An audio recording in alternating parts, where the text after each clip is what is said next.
Last part में हमने देखा था कि कैसे जियान सुन की मदद से असुराविल वर्ल्ड में सरवाइव करना सीख गई थी, लेकिन एक दिन अचानक बुलहेड गैंग्स के लीडर उनके बिल्डिंग पर हमला कर देता है।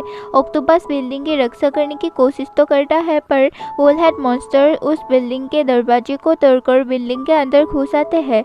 उस गैंग के लोग बिल्डिंग पर कब्जा कर लेते हैं। तभी वहाँ एक दूसरा गैंग भी आ जाता है। उस गैंग का लीडर साइमन नाम का एक बंदा था।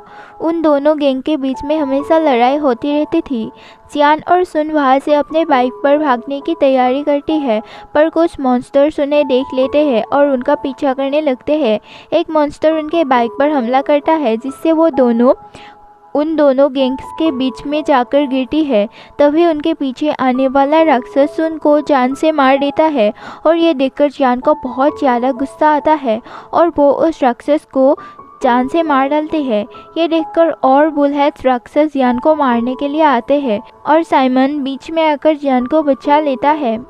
वो मार्क्स वाला आदमी भी दूर से जियान पर ही नज़र रख रहा था। साइमन और बुलहेड गैंग्स में लड़ाई होने ही वाला था कि तभी वहाँ बहुत तेज़ तूफान आता है और उस तूफान में से कुछ ग्रीन क्रिएचर्स बाहर निकलते हैं और ये देखकर सभी वहाँ से भागने लगते हैं। जियान को कुछ समझ नहीं आता। वो देखती है कि ग्रीन क्रिएचर्स के काटने से इंसान और मॉन्स्टर भी उन जैसा बन जाते हैं। जियान भी वहाँ से भागने लगती है। वो मार्क्स वाला आदमी भी जियान के साथ भागता है, पर वो पीछे छूट जाता है। साइमन आकर जियान को अपनी गाड़ी में बैठाकर वहाँ से भागने लगते हैं। नेक्स्ट सीन में हम देखते हैं कि जियान साइमन गैंग के अड्डे पर थी। साइमन के बहुत लोग घायल हो गए थे, इसलिए कुछ राक्षस साइमन को बोलते हैं कि पहले ग्रीन क्रिएचर्स महीने में सिर्फ एक बार आते थे, लेकिन अब 2-3 दिन में ही आकर हमला करते हैं। इसलिए उनकी गैंग मजबूत करने के लिए उन्हें इंसानों को अपनी गैंग से हटा देना चाहिए। साइमन को ये सुनकर बहुत गुस्सा आता है, क्योंकि वो भी एक इंसान ही था। साइमन की गर्लफ्रेंड सबको बोलती है कि साइमन की वजह से ही वो लोग आज तक जिंदा है।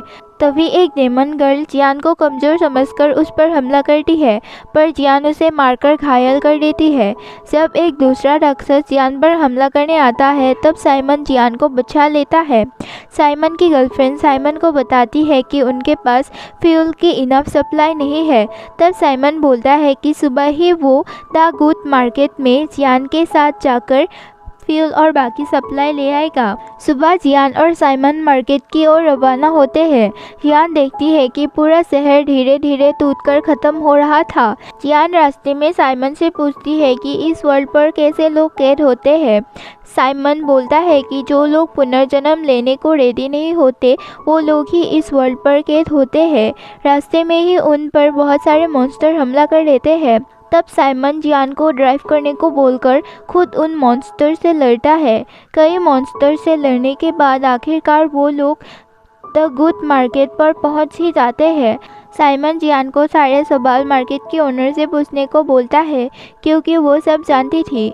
मार्केट के अंदर जाने से पहले उनके सब हथियार ले लिया जाता है। मार्केट के अंदर जियान देखती है कि वहाँ बहुत सारे मॉन्स्टर्स पहले से ही शॉपिंग कर रहे थे। उस मार्केट पर ही वो मार्क्स वाला आदमी भी था, जो वहीं पर ही काम करता था।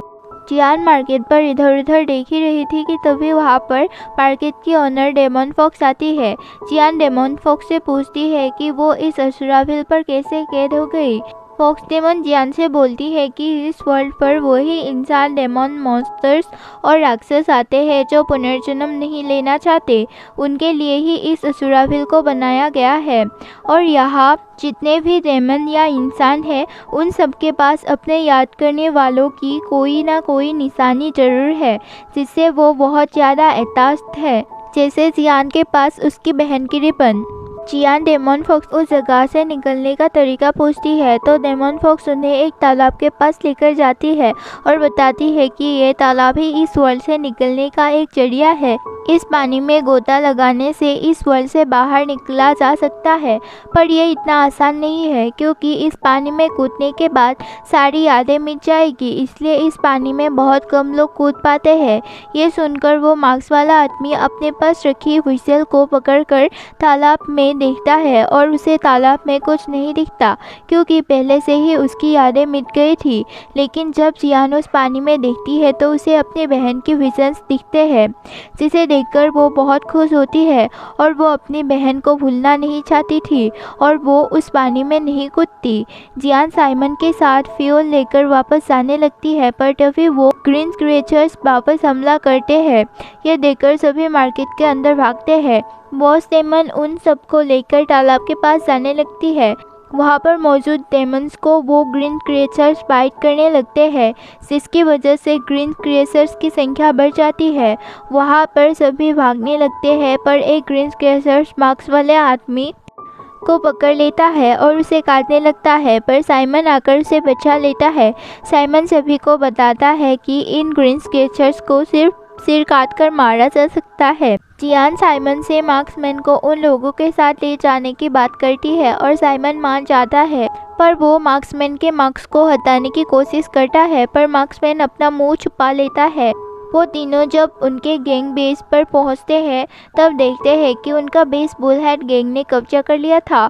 बुलहेड गैंग के लीडर साइमन की गर्लफ्रेंड और उसके साथियों को मार डालता है, लेकिन वो ग्रीन क्रिएचर्स वापस से हमला करने के लिए आ जाते हैं।